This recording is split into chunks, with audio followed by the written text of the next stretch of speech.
Армысыздар, бармысыздар, құрметті біздің көрермендеріміз. Бүгін ұлыстың ұлы күні, ұстаздар күні. Ұстаз болудың өзінің күн шуағы дегендей, ұстаздарды ұлы адам деп ұғамымен білемін. Дәл солардай болса деумен соғушы еді жүрегім. Бүгін міне мен ұстазмын, қатардағы салмақты талпынамын, тырысамын, атануға ардақты деп біздер осы мереке күнінде, ұлыстың ұлы күнінде тағы да өздеріңізбен өз ойларымызды, пікірлерімізді бөліспекпіз. Мінекей студиямызда зейнеткер, экономист, елорда билер кеңесінің белсенді мүшесі өзінің ойын ортаға салам деп отыр. Сондықтан да біз алғашқы сөзді, құттықтау сөзді сол ақсақалды ағамыз Хамзаға өзіңізге береміз. Осы күнде өзіңіздің еліңізге, ұлтыңызға айтар әңгімеңіз көп білемін. Бірақ енді дегенменде қысқада нұсқа айтуға тырысайық. Ешкімге ұрыспайық. Біздікі тек қана ой салу, бір жақсы бағыт бағдар беру деген мақсатта. Дұрыс айтасыз, бауырым. Қадірменді көрермендерді мен бүгін шын жүрегімнен құттықтаймын. Әсіресе көріп отырған, тыңдап отырған ұстаздарды, мұғалімдерді, жалғыз ғана мектеп төңірегіндегі емес, жоғарғы оқу орындарындағы мұғалімдерді де, ұстаздарды да бәрін де құттықтаймын. Еңбектері жемісті, табысты болуын тілеймін. Бұл ұстаздар деген өте қасиетті ұғым. Қазақ атам айтады ғой, бірінші адамның әке-шешесі болса, екінші әке-шешесі сол ұстаздар әкесі. Үйретеді, неше түрлі білім береді. Біздерді осы жас кезімізден бастап неше түрлі сабақтарда біздерді үйретіп, жөн көрсетіп, осылай оқыңдар, болыңдар, оқысаңдар осындай болады, оқымасаңдар осындай болады деп бізді тәрбиелеген ұстаздарымызға мыңда бір рахметімді айтам. Ол ұстаздарымыздың көбі көзімнің алдымда тұр. Олар бүгін дүниеде жоқ болса да, оларға айтатыным жатқан жерлері, жарық топырағы торқа болсын деймін. Сол өзімнің алғашқы мұғалімдерімді, жоғарғы оқу орнында істеген жердегі мұғалімдерімді, ұстаздарымды өзімнің ұстазым деп айтам. Оларды мен ешқашан ұмытпаймын. Әлі күні бүгінге дейін көз алдымда қанша жылдар өтсе де ұстаздардың еңбегі өте ерен, зор. Еліміздің болашағы сол ұстаздардың бізге берген білімдеріне, біздің біліктілігімізге байланысты деп мен тура айта аламын. Біз білімнен, біліктіліктен кенже қалсақ, бар жаманы сол. Соны заман талабына сай үйреніп, оқып білуіміз керек. Қазір тіпті талаптар өте сондай көп. Оның бәріне енді толыққанды жауап беріп, сол форматта дайындау, сол ұстаздардың міндеті, жұмыстары оңай емес. Олардың енді еңбектері ерен еліміздің алдында. Біз ол мұғалімдерді қадірлеуіміз керек, қастерлеуіміз керек. Бүгінде мұғалімдердің өзі ел алдында беделі жойылып бара жатқандай. Бұрын біз ауылда жүргенде мұғалімдер келіп жатса біздің үйге деп, қорқатынбыз мұғалімдерден. Мұғалімдерді сыйлайтынбыз. Мұғалімдердің айтқанын еткізбейтінбіз. Біздің мұғалім бізге бүйтті, сөйтті деп үйге шағымданып келмейтінбіз.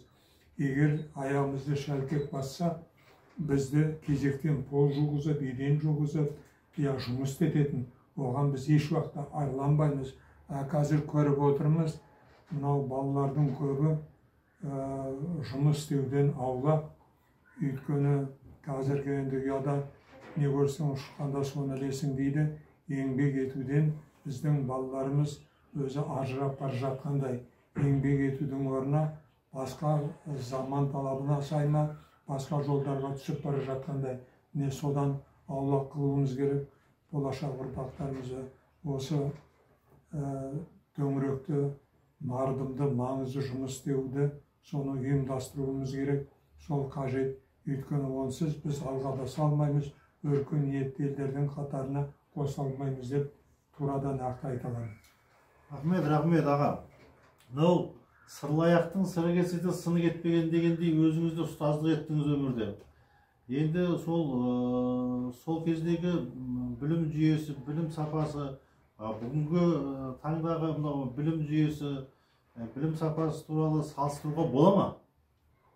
Салыстыруға болады. Салыстыру керек. Салыстыру арқылы біз қай жүйенің жақсы, қай жүйенің жаман екен, бізге қолдануға болмайтынын біз анықтай аламыз. Енді бүгінгі таңда 200-ден аса білім беру оқыту жүйесі бар дейді. Енді соның бірі кезінде кеңестік оқу жүйесі болған, білім беру. Біз сол кеңес үкіметінің оқу білім беру жүйесінен айырылып қалдық. Мен өзім мынандай сізге бір мысал келтірейін. Жуыр арада енді біраз уақыт өтті. Мынау еліміздегі ең таңдаулы университеттің бір сол институты тамамдап шыққан азаматыменен кездестім. Сұрадым, мамандығың кім? Ой, ағатай, мен экономистпін, қызыл диплом алдым. Сосын айттым, экономика енді ол қай саласында? Мынау енді макроэкономика ма, әлде мынау салалардың, мысалы, ауыл шаруашылық, өнеркәсіп, тағы басқа салалардың экономикасы туралы ма, әлде жеке кәсіпкерлер, мынау жеке кәсіпорындардың экономикасы төңірегінде білім алдың, қай төңіректе, қай салада білім алдың ба дегенімде, оның маған айтқаны, жоқ, бізде ондай болған жоқ, мен барлық салада істей аламын деді. Сосын мен сұрақ қойдым, айналайын, сен енді экономистсің, сендерде мынандай сабақ болды ма дедім. Мен айттым, мынау экономика ілімдерінің тарихы деген. Орысша айтсақ, история экономических учений. Оны неге айтып отырмын? Өйткені бізде бүгін бағаны тұрақтата алмай тұрмыз. Теңгеміздің жағдайын өзіңіз білесіз. Мысалы, қазір енді бүгін ертең бізге жылу келеді, үйлерімізге көп қабатты үйлерді. Бізде электр энергиясы, жылу энергиясы жетіспейді.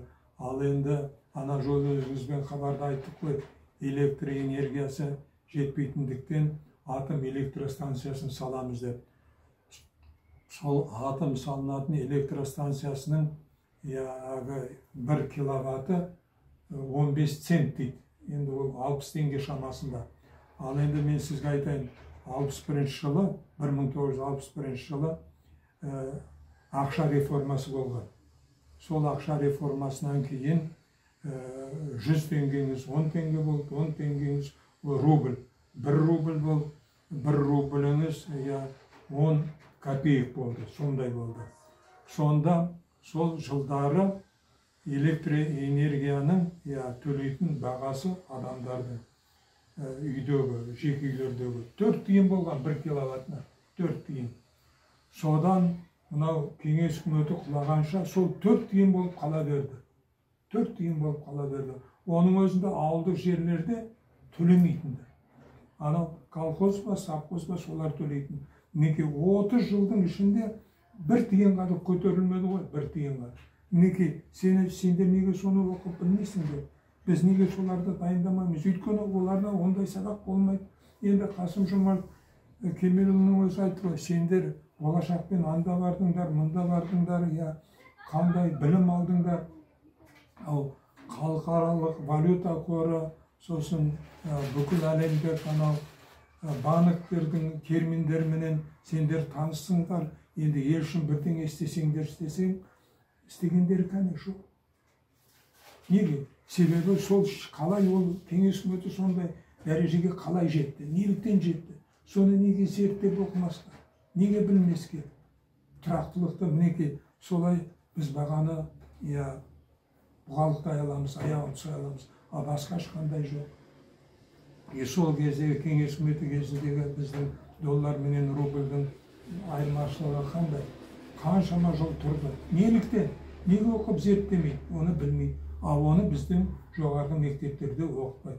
Сіз оны түгін айтайын, тіпті 30 жылдың ішінде егемендік алған 30 жылдың ішінде қазақша 30 ауыз сөзді құрастырып айта алмайтын халге жеттік. Біздің әсіресе анау жоғарғы орында отырған басшыларымыз. Бұл неліктен? Иә, бұл не себепті? Сондықтан енді қазір мінекей сол кезде сондай білім бере алмағандар қазір сол анау мәжілісте отыр. Енді олар не істейді? Енді қолдарында отыр ғой. Неге соны түземеске, осы олқылықтардан арылмасқа? Бола ма? Болады. Енді Ахмет Байтұрсыновтың айтқаны бар ғой. Бастауыш мектептерде барлық пәндерді тек қана ана тілінде өткізу керек. Ана тілінде. Мысалы бізде қазақ тілінде өткізу керек. Ал енді бізге ағылшын тілі, араб тілі, түркі тілі керек жоқ деп айта алмаймыз. Неге? Түркі тілдес халықтар болғаннан кейін түрік тілін де білу керек. Араб тілін неге білу керек? Тек қана мұсылман болғандықтан емес, арабтың тілі ғылым тілі. Ғылым тілі неге үйренбеске, неге білмеске? Ал енді ағылшын тілі бүкіл қайда барсаңыз, мысалы Қырым мен Қытайдан келсе де, бізге қайда барса да, қай жерге барса да, олар ең бірінші ағылшынша сөйлеп жатады. А біз неге білмейміз? Оны қай уақытта үйренуіміз керек? Оның салалары бар ма? Оның әдістері бар ма? Жақсы үйренетін бар. Оны неге айтпаймыз? Оны неге қолданбаймыз? Сондықтан 8-ші классқа дейін тек қана қазақша сабақ беру керек. Барлық пәндерді. Сосын 9-да мысалы ағылшын тілі, 10-ші класста сыныпта түрік тілі, 11-ші класста араб тілін үйрену керек. Енді оның ешқандай бізге артықшылығы болмайды. Қайта біз оны білмегендіктен ол тілдерді таяқ жеп жатамыз. Оны білсек, біздің ұпайымыз көбеймесе азаймайды. Мен соны турадан нақты айтар едім. Енді аға мынау салыстыруға болады деп бірнеше мысал келтірдіңіз ғой. Ойлаймын, мүлдем салыстыруға келмейтін шығар деп те ойлаймын. Өйткені қазір ғылым мен техника дамыған соншалық, мынау қолымызда әрқайсымыздың бір телефон, смартфонымыз бар, компьютеріміз бар. Ол деген қайда алға ілгері жылжып кетті ғой. Сондықтан да осы жаңа технологияға деген көзқарасыңыз қандай? Жаңа технологияға менің көзқарасым дұрыс. Онсыз болмайды. Қазір өзі жұмыс істеудің жаңа технологиялармен жұмыс істеудің өзі көп жеңіл болды. Мен өзім экономист болып істедім. Баяғы біздің заманымызда бухгалтерлер менен экономистер жылдың аяғында жылдың қорытындысын шығару үшін отчет, есеп қисап беретін. Бізде жоспар жасайтынбыз. Сонда шотпенен есептейтінбіз. Қазір мынау компьютерменен Excel деген басқа деген программалары бар. Бір сағаттың ішінде жасап шығаруға болады. Қандай тамаша. Ал енді мынау смартфондардың өзін тиімді қолдануға болады. Мысалы неге? Мен бір күні бір бауырымның үйіне барсам, телефонмен сөйлесіп отыр. Айналайын, К с хвостиком, сосын Н с хвостиком, Г с черточкой. Сосын ойладым, бұл кіммен сөйлесіп отыр? Не деп отыр? Сосын болғаннан кейін айттым, айып етпеңіз, сіз жаңа кіммен сөйлестің? Сонда айтады, мен өзімнің немереммен сөйлестім. Оған неге бұлай жаңағыдай сөйлес? Оған қазақ тілін дайындауға көмек беріп отыр. Неге дейді? Ертең өйткені олар 90-ның аяғына дейін Сочпен деген сор деген бар, Соч сор. Сол ол мынау сор дегені 90-ның аяғына дейін белгілі бір тақырыпты қалай меңгерді, соны нәтижесін анықтау. Соч деген қорытынды ол 90 бойынша. Менің айтарым бұл министрліктің Сочпен соры балалардың кінәсі емес, олардың қайғы қасіреті. Олар мысалы мен айтам, егер сен бином Ньютонның не екенін білсең, сұрақты мейлі қалай қойсын. Сен оны угадай дейді ғой, мынау А, Б, міне жауаптары сұрақ қойып. Оны өйткені қазір мынау репетитор деген шықты. Ол репетитор деген не? Ол мұғалімдер бүгін қазір тиімді пайдаланып жатыр. Жарай, пайдалансын. Өйткені ол жаңағы сабақты дұрыс оқымағандық. Үйде ол компьютермен емес, жаңағы кітаптарды оқып, соны қарап, мынау бином Ньютона не екен, мынау әлгі тағы да басқа теоремаларды соның бүге шүйесіне дейін соны класста түсіндіріп, мұғалім айтып, жан-жақты түсіндірсе, сұрақтарына жауап берсе, ол ертең қай жерге болса да, қандай болса тесттің бәріне жауап береді. Ал мындан әлгі мына сұрағыңызға А, Б, Б, Г ол таңдау. Ол кейде дұрыс таңдайсың, кейде дұрыс таңдамайсың. Мәселе сонда оларға білім алудың керегі жоқ. Жаңағы сұрақтарға жауапты қалай жылдам табу. Ал егер білімің жеткілікті болса, сен қандай тест болса, одан өтесің. Сол сияқты бұл мынау адамның, оқушының алған білімін нәтижесін шығаруда бұл соч пен сордың керегі жоқ. Оны алып тастау керек. Кәдімгідей мінекей жасанды интеллект деген бар қазір. Ол жасанды интеллект мынау сіздің бәленбет қазақша жазылғаныңызды орысша жазылғанды қазақшаға аударып береді. Ал енді сол аударғанын қарап өзіңіз оқып отырсаңыз таңғаласыз. Әй, бұлай аударуға болмайды ғой. Өйткені ол өзіндегі бар, өзінің қорында не бар, сол арқылы қалады. Ал енді өмір деген қилы-қилы жағдайлар, оның бәрін ол біле бермейді. Оның бәрі жаңағы жоспарында жоқ. Сондықтан олар дұрыс бағыт бере алмайды. Соны айтайын дегенім, біздің өзі заңдарымыздың көбі орыс тілінде дайындалған. Содан қазақша аударылған. Орыс тіліндегісі менен қазақ тіліндегі екі заңды салыстырып қарасаңыздар, айырмашылығы жер мен көктей. Әуелі қазақша жазу керек. Сосын барып орысшаға аударыңыз, ағылшын тілін аударыңыз, ол өзіңіздің еркіңіз. Сондықтан бұл құралдарды мен жоқ демеймін, тиімді пайдалану керек, орынды пайдалану керек. Орынсыз, мысалы, бұл кітап оқуға, жаңағы терең үйде отырып зерттеуге, шұғылданып қарауға, бұған ондай көмек бере алмайды. Өйткені бұның бәрі кітапта жазылмаған. Ең негізгі білімді кітаптан аламыз, басқа алатын жер жоқ. Ол алған кейбір түсінбеген нәрсеңізді жаңағы мұғалім сабақта түсіндіріп айтып берсе, сіз оны өле-өлгенше ұмытпайсыз. Яғни сіздің сөзіңізден мен ұққаным кеңестік кезеңдегі жаңағы білім беру тәсілі, жүйесі ескірген, қазір жаңа жүйе керек демекшісіз ғой. Ол түсінікті аға. Енді бұл тұста айта кетейін дегенім, егер жаман болса, кеңес үкіметінің білім беру мектептердегі жаман болса, мынау Англияның экс оқу министрі Джастина Грининг бар.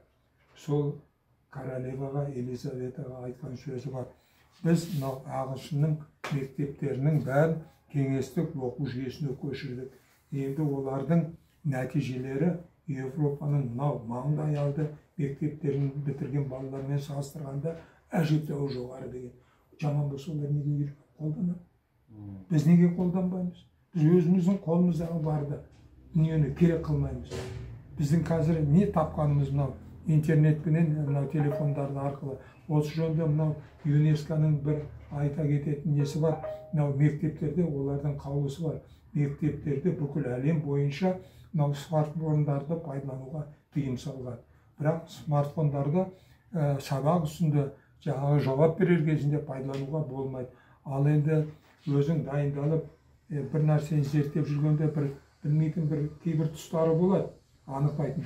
Оған мынау смартфон, ноутбук, компьютерлерден алып қарасаңыз, оны жылдам тауып алуға болады. Ол сіздің нақты біліміңізді жаңағы тағайындап, түріп, ақшамдауға көмектескеннен басқа оның ешқандай залалы жоқ. Сол себепті оны орында пайдалану керек.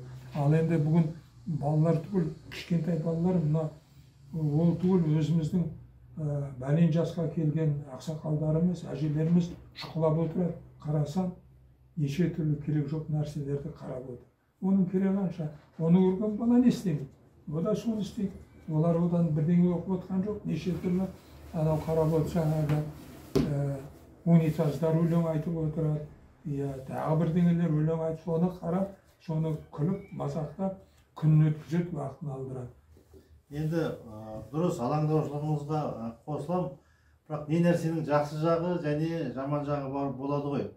Енді жақсы жақтары да бар шығар, өйткені мен ойлаймын, бұл ғылым мен техниканың жеткен жетістігі де.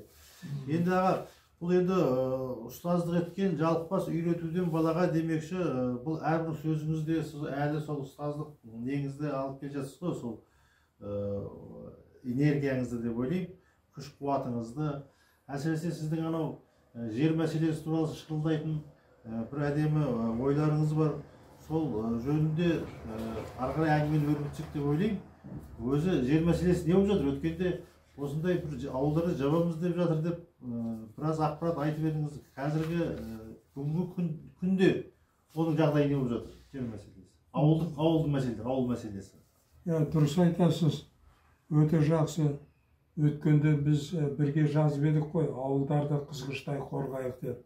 6828 ауыл бар екен, соның енді мына президентіміздің өзі айтты ғой, бізге ауыл мәселесіне көп көңіл бөлуіміз керек. Ауыл мәселесі ол ең сондай күрделі мәселенің бірі. Ол мәселені біз шешпей алға баса алмаймыз. Міне осы бағытта осы туралы президентіміздің айтқан сөзі бар. Мемлекеттік саясатымыздың негізгі бағыты білім беру ісінен бастап индустрияландыруға дейін қоғамның барлық саласын жаңғырту. Ал енді міне жуырда бағана сізге келердің алдында интернеттен қарап отырсам, мынау өзіміздің Қостанай облысында 25 ауылды жоямыз деп жатыр, таратамыз деп жатыр. 25 ауыл. Өйткені мынау акиматтардан Қостанай облысының Жетіқара ауданының акиматынан 1 ауыл, Қарабалық 9, Қарасудан 2, Меңдіқарадан 5 ауыл, Сарыкөлден 3 ауыл, Федоровка ауданынан 5 ауыл, солар жойылады деп отыр. Енді 25 ауыл ма сонда? 25 ауыл бар аяғы. Мінекей бір облыста 25 ауыл. Ана жол айттым ғой мен, мынау Киелі Түркістан жерінде 2 ауыл, Қоңыратарық, Қақпансор ауылдары жабылды деген. Мінекей бұл осы біздің жаңағы басшыларымыздың, ел басқарып отырған, әсіресе ауыл шаруашылық басшыларының бұл білімсіздігі. Өйткені кеңес үкіметі кезінде осы ауылдардың бәрі бізде қаншама колхоз болды, қаншама совхоз болды, солардың бәрі дүрілдеп, еңбек етіп, қаншама бүкіл одақты асырап отырдық қой. Міне өзіңіз білесіз, сол кезде менің әлі есімде, біздерде жүн менен терінің шіріп атқанын біз көргеніміз жоқпыз. Тері менен жүн бүгінде шіріп атыр. Ол қандай байлық, ол қандай байлық. Кезінде, соғыс кезінде сіздер білесіздер, білмесеңіздер естеріңізге салайын. Бүкіл кеңес үкіметінің армиясын, қызыл армияны ақ тонменен қамтамасыз еттік қой, мынау Семейдегі фабрика болды ғой. Кейіннен қара шолақ тон шығарды. Бізге өзі шет жерде жүрген адамдардың саны қанша? 7 миллионға дейін жетеді дей ма, 4 миллион. Олар неге шақырмаймыз жаңағы ауыл адамдар жоқ деген? Ауылдарға олар неге бармай ма? Барады. Жағдай болса, жағдайды жасауға бола ма? Болады. Неге жасамаймыз? Ол үшін не керек? Су керек, жылы су керек, жылу керек. Жылы су орнатуға бола ма? Істеуге бола ма? Болады. Оның мүмкіндіктері бар ма? Мынау енді ана жолы да айттым. Енді бізге тиімді технологиялар бар. Соларды неге қолданбасқа? Ол туралы жаздық та, ол туралы айттық та. Мінекей менің сізге айтатыным, Абай атамыздың айтқаны бар ғой. Жартасқа да бардым, оған айғай салдым. Сол қан кетер, одан түк те шықпас дейді. Енді осы көбіне мен бардым, айттым. Не осылай істейік, ауылдарды құртпай қайта олардың санын көбейтейік, оны былай істейік.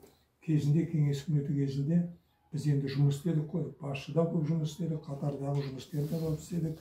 Сонда жұмыс біз өзі бөлім бастығы әрбір күнде 10-15 минут политчас дейміз, саяси сағат. Сонда болып жатқан елдегі жаңалықтар туралы газет журналдарда не жазылып жатыр, өзіміздің бөлім, менің бөлімде 4 адам отырды, соларға оқып, мінекей біз осыны қолдануымыз керек деп айтып отыратынбыз. Енді біз айттық та, жаздық та, бірақ соны кім оқып жатыр, кім көңіл салып жатыр? Менің осы айтып отқаным, енді президенттің айналасында жүргендер солар естиді шығар деп. Ана жол айттық, кім естіді?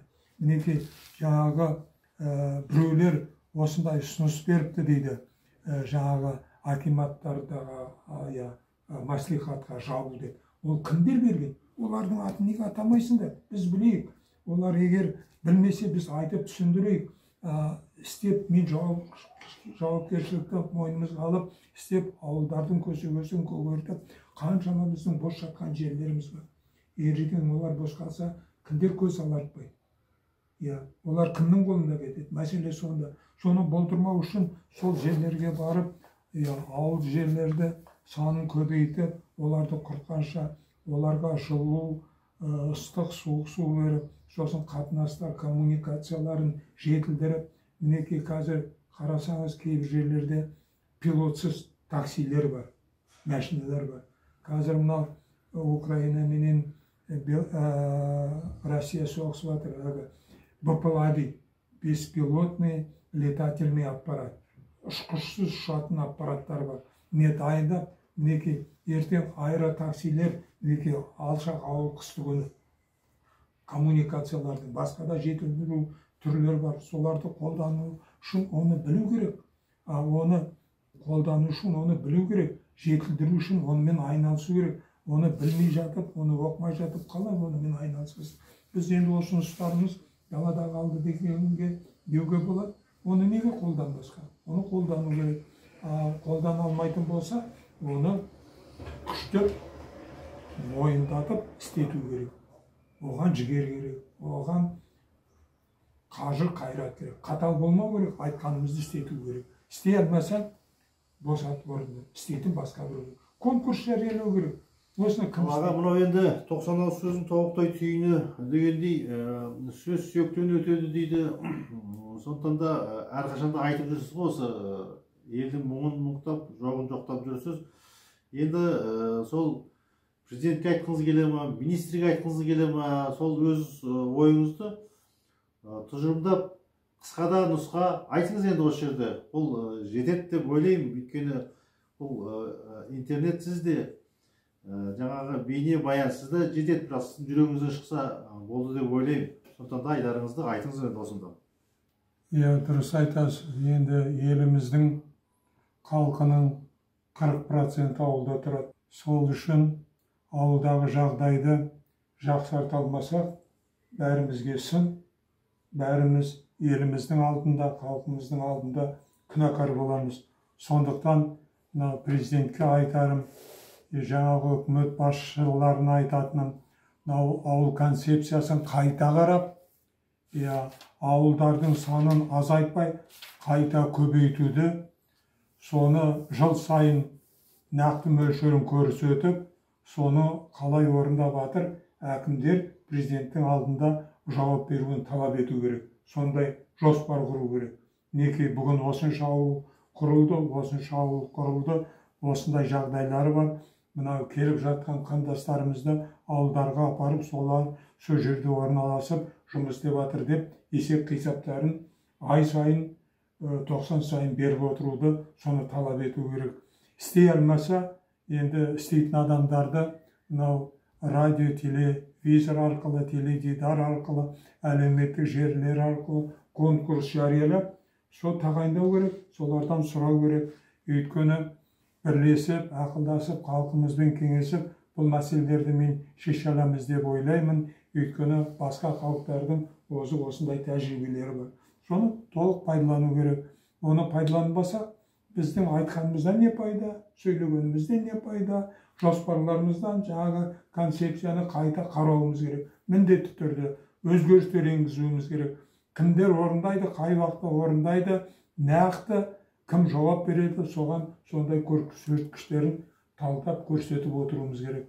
Уақыт өткен сайын есеп қисап беріп отыруымыз керек. Не осылай орындалды. Тек қана осылай ғана біз мынау сайын дала кең байтақ жерімізді пайдаланып, мынау қызығын көруге жетеміз деп ойлаймын. бұл мақсатта мынау мұғалімдердің, ұстаздардың, ғалымдардың орны өте бөлек. Олар жаңағы оқытып, үйретіп, тәлімгер болып, бірлесе отырып, осы менің айтатыным еңбектерің, ұстаздарың, мынау жоғарғы оқу орындарындағы мектептердегі жемісті болсын. Менің тілейтінім, сұрайтыным бір Алладан, әділ жігерлі болсын патшамыз, құнды болсын өзіміздің төл теңгеміз, ақшамыз, малменен, егіні, жеміс жидегімен жайқалсын, орманмен сайын дала бақшамыз деп айтқым келеді. Бұны орындауға болады. Орындамасақ, ол бізге сын. Біздің онда еңбегімізден ешқандай нәтиже пайда жоқ. Оны істеуге болады, оны талап ету керек, орындауға бәріміз бірдей атсалысуымыз керек. Иншалла нәтижесі болады деп мен ойлаймын. Дұрыс аға, мынау өзіңізге мың алғыс, мінекей елім деп, еңіреп, жаңағы жұртым деп жыртылып отырсыз ғой енді. Ол деген сіздің патриоттық сезімдеріңіз деп ойлайым, және осындай ақсақалдық қасиетіңіз деп ойлайым. Осы күнде ақсақал табудың өзі оңай шаруа емес көп жерден. Бұл ақсақал деген сол елдің мұңдап, жоғын жоқтап отыратын, жаңағы жасы келген, өмірді көрген, мол тәжірибесі бар адамдардың қатары. Әрине, салаларда сапасы жоқ деп айтуға болатын да жағдайлар бар, бірақ енді оның бәрін олай деп айтуға болмас. Ал сізге ерекше алғыс, осы еліңіз үшін етіп жатқан еңбегіңіз деп ойлаймын. Және мына біздің көрермендерімізге, бүгінгі ұстаздар қауымы деп бастаған әңгімеміздегі тыңдармандарымызға да барлығына алғысымыз шексіз. Жаратқанның жарығынан мың алғыс, жеті атамызға мың алғыс, ата-анамызға мың алғыс деп біз де өз алғысымызды айтайық. Сондықтан да құрметті көрермен, өздеріңізбен қоштасамыз. Кішкене қосарым бар. Мынау көрінген таудың алыстығы мен биіктігі жоқ, тек жігер керек, қайрат керек. Қажымай, талмай, соның шыңына шығуды мақсат етсек, шығамыз. Өйткені жұрттың бәрі істеп жатқан жұмысты біз неге істемейміз? Біздің не кемдігіміз бар? Тек қана ниетіміз таза, еңбегіміз адал, жемісті болсын бәріміздің. Әмин. Жақсы бауырым. Жақсы, сау болыңыз. Сау болыңыз.